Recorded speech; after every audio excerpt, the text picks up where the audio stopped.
What's up, guys? Welcome back to the Artful Podcast. It's Matteo, your host, and as you can see, different background. Different background because we relocate to Berlin, and this is because we start collaborating with an art foundation called FRONTVIEWS, and he has a Hunt gallery inside, which they asked me to interview the artist. And this little series of interview, we're gonna talk about their practice, their artworks, their exhibitions with the Hunt gallery, and it's really exciting for me. And I think it brings the podcast to another level, and I'm really excited. I can't wait to show all the interview that I've done, and it's gonna be a little bit of changes. It's gonna be a little bit adapting, but again, really happy to do this. And please don't forget to subscribe to the channel, support the channel. It's really important, and don't forget to check the links below in the description because they have all the artist information. Go follow them on Instagram and on their website. Go check them. They're really good. And again, follow me on Instagram as well. It's Matteo_Lorusso_art. And again, subscribe to the channel. It's really important. It's really good to support me. It's the best way. And no further ado, guys. Let's go for the studio chat. Is that your classic breakfast? It's my breakfast this week, yeah. Broccoli. Bring on a healthy tip. That sounds pretty healthy, actually.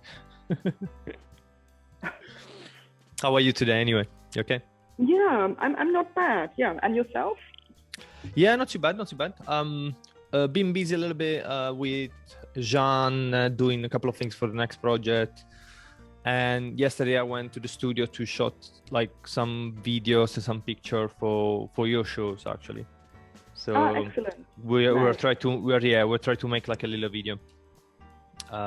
Cool, I appreciate that. Between me and Daria and another person, I think. But yeah, it's pretty busy, which I like. It's really good. Yeah, good. That's why I came. That's why I came to Berlin, all the way to Berlin. Yeah. Mm-hmm. And I think it's good to have a project at the moment, right? It's really difficult with Corona. I think it's good to not be in your head, and yeah. Yeah. In today's episode, we have Alana. Thank you, Alana, to be part of the podcast. Thank you for the invitation. And why you don't introduce yourself for like the people that might not know you? Yeah, sure. So my name is Alana L. I'm a British artist and curator living and working in Berlin for, maybe it's 6-7 years now. I studied at the Royal Academy of Arts, graduating in about 2009. And I moved to Berlin just to experience living in another European capital. And I started a project space here called Gravity Seeks Love, GSL project. Ran that for about 5 years. Really loved curating, but I guess found it like I was putting too much energy maybe into other people's projects, and decided to transition and kind of realign my energies with my own work. Is that why you decided to end that part? Yeah, basically. Yeah, I was finding it really difficult to keep a good balance. So as much as I consider myself to have a curatorial practice, I thought it was more important at this time in my life just to focus solely on my own practice. Yeah. Well, hopefully I don't find that problem. Like that's literally what I want to do. I want to have like a curatorial job, kind of, let's say, but I want to keep doing my art, and that's it sounds obviously like challenging to keep up with the both of you, but that was your experience. I think you can. So I was going to say, I think you can totally find the balance. I think running a space like alone is quite another experience in itself, and I had to work many jobs to kind of cover the rent, because I wasn't charging people to partake. Okay. So I don't know, I'm kind of a big believer in support the artist, but it was kind of at my own expense, really, and detriment. So yeah, energy just got too used up. It was too much. But I think you're someone who can find the balance. Yeah, no, but it's important as well, like realize that you cannot do it. It's fine. It's as long you're honest with yourself, and you're like I cannot do this, and I'll prefer doing more on my project, more on my stuff. It's not that easy go back on your steps as a person. It comes to ego into it. It's really brave, even quitting something that you cannot do and maybe doing later, like just postpone it maybe.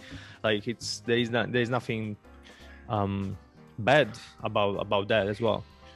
And no, it was an amazing experience. I work with some really great people that I really respect and still have a lot of contact with. It was just it was another chapter, and I'm moving in a different direction. Yeah. Okay. Did you move to Berlin? You said 6 years ago. Why did you move to Berlin? Why? Why did you move to Berlin? Yeah. Two reasons. One was for love, and another reason was to experience living in another European capital. I'd been in London for 10 years. For like the last 2-3 years of that, I was working as a gallery manager, which is where I started the kind of curating, actually, or co-curating, and was inspired to start the project space when I moved here. And Berlin was a city that afforded possibilities that London did not. You know, it was cheaper rent, so I could open a space of my own. I could invite the people I wanted to work with. I couldn't do that in London. It was too difficult. And after 10 years, I was like, I'm tired. I've got to, free myself up somehow. So Berlin was the playground for that. Yeah, that's the vibe that I got from Berlin. Obviously I've been here for like really short time, but it seems like to be this big city that will give you all this opportunity, but at the same time it feels like you are in a small town. Like it's like everybody seems to be really friendly. Seems to be I already like see the same people, which is weird. Like even in Bristol, when I was living in Bristol, I don't really get to see the same people, and it's really a small town. And from where I'm from, which is basically like south of Italy, small town, everyone knows everybody. It's weird relate to that kind of vibe in a city. But yeah, Berlin, it seems like to be really friendly, a bigger city, a bigger Bristol basically, which it gives you like that. Yeah. I mean, I really like Berlin for this reason. It does feel like the art scene is very accessible. People are friendly, they are open, they want to collaborate, they want to talk, they want to have feedback and invite you around to the studio for coffee. It's great. Yeah. Yeah. Okay, let's deep down in your practice. First of all, it's something I ask everybody, obviously, because those weird times that we're living in. How did you cope with lockdown during lockdown with your art and with your practice? Did you manage to do anything, or you just pause and be like, I'll see what to do later? Lockdown was a kind of welcome relief for me. I think I needed to slow down. And I was working for a gallery as well as a studio manager at that time. So due to COVID, I ended up losing this job, but it really kind of freed my time and energy back up. I could kind of reflect on myself, look at where I was, look at my finances and go, okay, what changes do I need to make? So at this point, I had also left my studio, like where I was running the project space, and I found a studio in Weißensee. So everything kind of synced up and aligned really nicely. I then moved into my studio. It's a short cycle from my house. So I just had a routine, getting up at 7 a.m., doing half an hour, 45 minutes yoga, cycling to the studio, working on my work. lunchtime doing errands, eating something, maybe going back to the studio or coming home. And I live near sort of 3 lakes, and I really love nature. So I also spent a lot of time kind of going around the lakes. Nice, doing walks, meditating. Exactly. Yeah, meditate. Yeah, thinking. Yeah, what am I doing? I'm joking. Your background seems like when I was reading your studies and what you did in London, it seems quite impressive, because obviously I know how hard it is to like get into those schools, and you went to the the College of Art. The Royal Academy of Art in London. So it's different to the Royal College. It's a much smaller school. So there's just like maybe 60 people in the entire school, and it's a 3-year fully funded postgraduate and focused solely on fine arts. So whereas the Royal College is like maybe you have 60 in your class, and then you have the applied arts as well as the fine arts. So you get like sculpture, painting, photography, and everything is kind of divided there. And I chose the Royal Academy over the college because it's fully interdisciplinary. I could share my studio as someone working with photography, but I could share my studio with someone who's painting. And I learned a lot by kind of doing this. It really opened me up. How do you value your education as an artist? Because it's something that kind of every single artist that did any sort of education, they kind of they are happy they did it, but they complain about it because you could have done better. It feels like the education, especially in the art field, it's bit how would I say, the Jurassic World. Like it's still like really old-fashioned kind of doing stuff. My feeling is I was super happy with the university that I did. But at the same time, I wish that they prepare us in some sort of like how they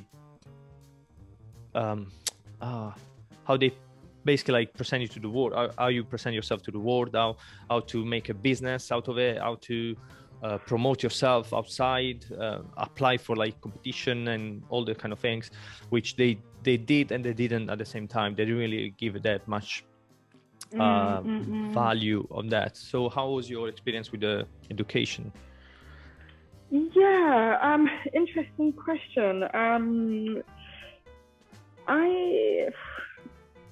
So my bachelor's was in photography and fine art photography. This was good. A really critical, dynamic course. And then my I'm mumbling, but the postgraduate was fine art. We didn't have so much kind of by way of preparing us for real life and how to write an application or stuff like that beyond schooling. But I think that just comes with life experience in itself, and it might be something you have to learn by doing. The course itself was pretty student-centered, and we had a heavy hand in directing the course and choosing what lecturers, what artists, what topics we'll be discussing in the program. It felt very intimate, supportive. They really tried to build a very strong cohort, and with it being such a small space, I really, really, really felt that very strongly. I can't praise my schooling enough. I feel very, very lucky to have been there. It's also fully funded. They gave you a bursary, material fees, and that in the UK is special, you know? It's pretty difficult to get. Well, that's good. That's good to hear.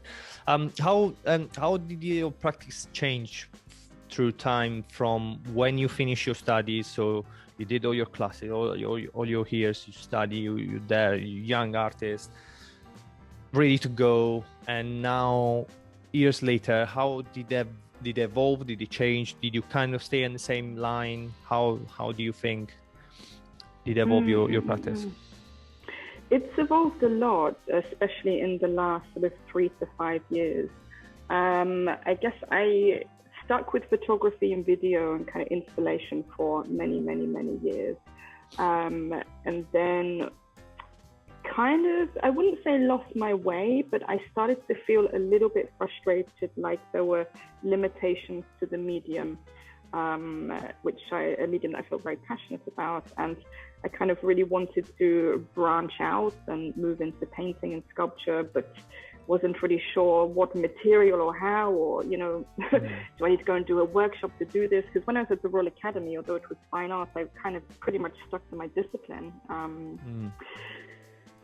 So it's really been, over the last 3 to 5 years where I've been changing everything up. And I use photography still, but I would say now it's more as a research tool. Did you find it scary when you change, when you try to move, when you try to do something else or something new, for example, your casting, your paintings, is that scary for you to do that, or it's something that it comes naturally and you're not worried? Yeah, it was scary to put it out there.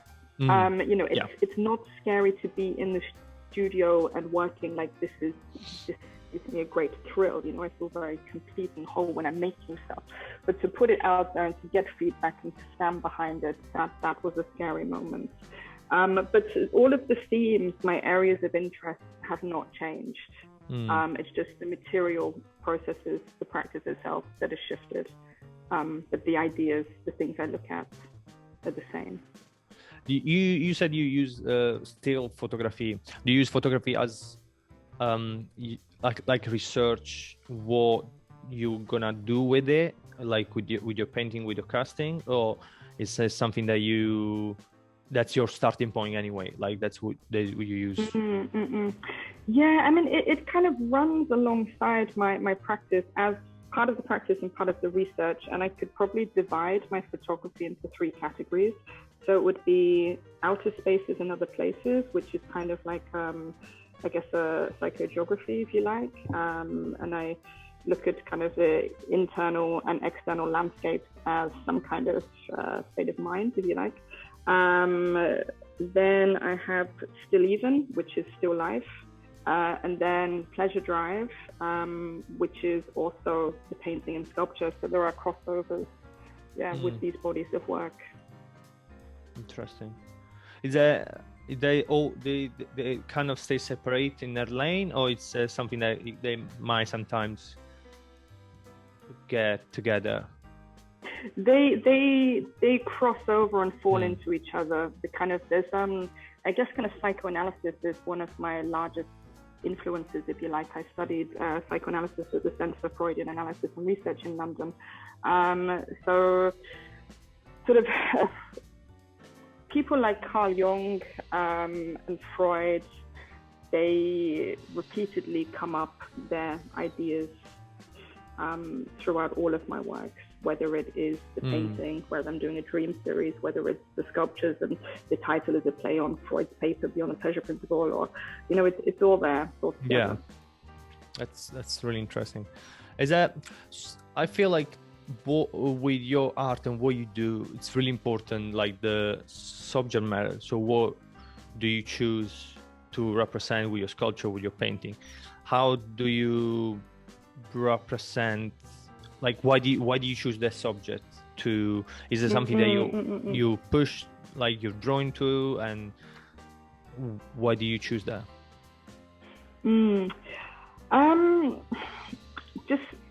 I guess in my practice, whether it's the photography, whether it's sculpture, installation, I am trying to create work that has a tension.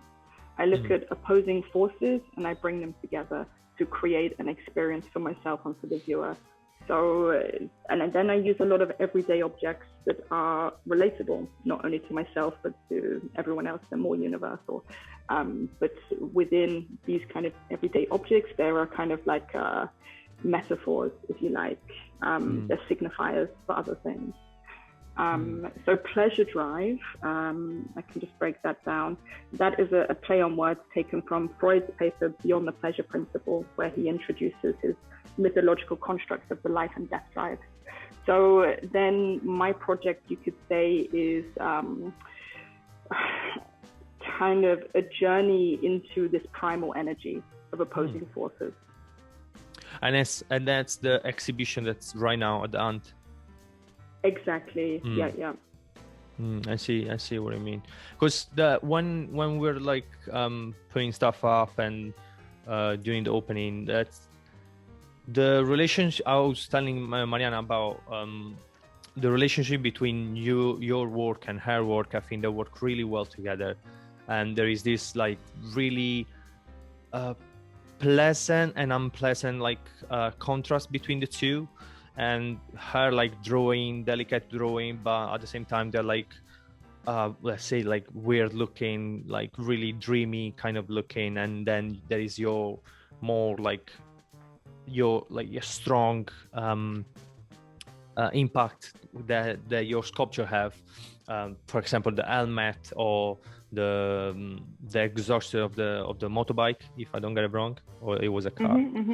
Yeah, it's the car. Yeah, they caught your eye like as soon as you get into the room, because I think they have like the really strong impact on the audience, which is obviously like really nice to have in a gallery. And I was telling Mariana that the contrast that they have is really interesting, it's really good, and it works really well together. And that's why I think like the exhibition is really good. And yeah, how do you come out with Mariana doing it together? Did you just something that you know each other before? And yes, thank you for what you've said. I'm also very happy with the exhibition and how the work plays together. Actually, we showed in a group show at Font called Where the Trees Have Numbers, curated by Jan Philip, actually. And he put one of her, he did this great room where he put one of her pieces against my helmet. So the helmet was kind of looking at the drawing, and it had this really, in a small room upstairs, and it had this really, really, really intense energy. And everyone that went into that room was just like, wow, this is really doing something, it's really talking. And we were like, fuck yeah, we should really work together and push this. And we kind of I went to her house and had a little studio visit. We chatted about the work and our interest. And we realized that we had, sorry, I got messages popping up on my computer. We realized that we had, a lot of crossovers, a lot of the kind of themes and things we were looking at were the same, yet we approached them from a completely different angle. But we both have this kind of sensibility to materials. And then when we put them together in opposition, they really did something like our works would kind of elevate each other. It definitely does. It definitely does. And for sure, they like people if they're listening, if they're around Berlin, go to the Hunt front views and check it out, the gallery. It's really nice. It's really good place, and there is a lot of art and at the moment, and the exhibition that you have with Mariana is really nice. It's really good. And something that you will tell a young artist that wants to start art, he wants to become an artist, what would you say to him? Like, what would you say to this person? What does it have to focus on? What do you think is important for? So I think the best piece of advice that I got was that everyone develops at their own pace. And I think when you're a young artist, and whether you're going through art school or not, you're kind of quite often looking around at other people, what they're achieving, what they're doing. And it can be a bit debilitating, you can get very stressed and caught up when you're chasing opportunities which aren't your own. And I think people really need to just spend years focusing on themselves. Don't be distracted, be true to yourself, to your beliefs, find out really intrinsically what your interests are and follow them. And just have that belief it's going to come true, and it does, it takes a lot of hard work, but definitely does. It takes time, time to develop. And I think that there's this real pressure from society or arts culture to just come out of your master's and go into a PhD, and then you're picked up by this gallery, and it's kind of, this isn't the story for everyone, and people really kind of expect or desperately want this, and they get very disappointed, very disheartened when this doesn't happen. But yeah, I think it's just time and patience, and you really have to believe in yourself and what you're doing. Come back on your sculpture. How do you start the process? How do you create the sculpture, and why do you choose that particular object to represent? What are you looking for to represent?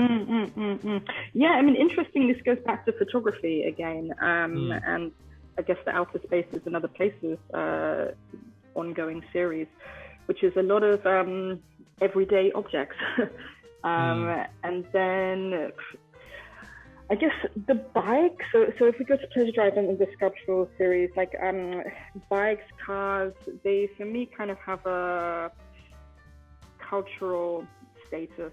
They signify power, speed, success, perhaps identity, masculinity, femininity. It's all these kind of things that interest me on a kind of psychological level. And as I was saying earlier, these objects, they are signifiers for me. So I choose them because of what they symbolize within culture, within society. And then, so I pick the steering wheel, the exhaust, whatever. I would do a sketch, I cast it, I go to the glass blowers and say, hey, this is my idea. Can we work together and create this piece? And that's what we do. Yeah. Well, and I think like it's really interesting the material that you choose, because you could have cast in anything, but you choose glass. Why do you choose the material? Yeah, glass. Well, my granddad actually worked in a glass factory, so I kind of like this connection to my roots and history somehow. But glass, I guess, there's something very special about glass, the kind of alchemy of it. And I think for me, it symbolizes different things. Like in its kind of molten form, it's very, very, very strong. Then as it cools, it becomes quite fragile. And this for me is very much about people and life and kind of what we build ourselves on, these kind of structures and things that are fragile and can fall apart. And this is part of the tension that is created through the materiality and the process of making.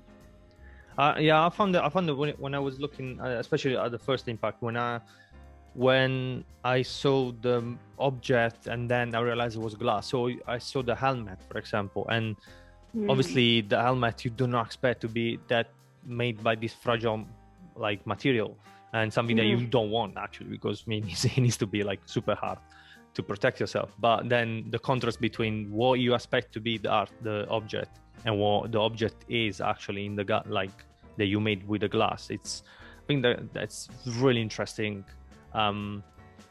It's really interesting relationship between the object that you choose and the material that, in this case, glass, they you choose to represent the object, which is kind of like push a little bit back and be like, oh, what's going on here? Like kind of disorientate you like a little bit. Yeah, I mean that's the idea. Yeah, I mean it gives a different kind of impact. You would not put a glass helmet on. Yeah, definitely not. You're gonna get a shot in the skull. But that's the play on the death drive, I guess. Yeah, that's great. Alana, I don't want to take too much time of your day. Before we go, do you want to plug in any obviously like the exhibition at Hand Gallery of Front Views in Berlin? If you're close by, go check it out. It's really good. Anything else that you want to plug in, your social, and just any other project that you have? For myself, not at the moment, actually. I'm going to be keeping a low profile and working in the studio for a little bit, but definitely a big thank you to all the collaborators that have been working with me at once. It's been a really great experience. I love being part of the collective. So yeah, big shout out to Stefan Klee. And Mariana, she was wonderful to work with on this exhibition. yeah, I really love the dynamic between our works, and to our curator, Andreas, as well. It's been really helpful in helping us make some important decisions. Yeah. That's great. Wonderful. Yeah. Thank you. Thank you very much, Alana, to be part of the podcast, and I'll see you in the gallery. Yeah. See you in the week. Thanks very much. Yeah. Bye. Okay, peace out. Ciao.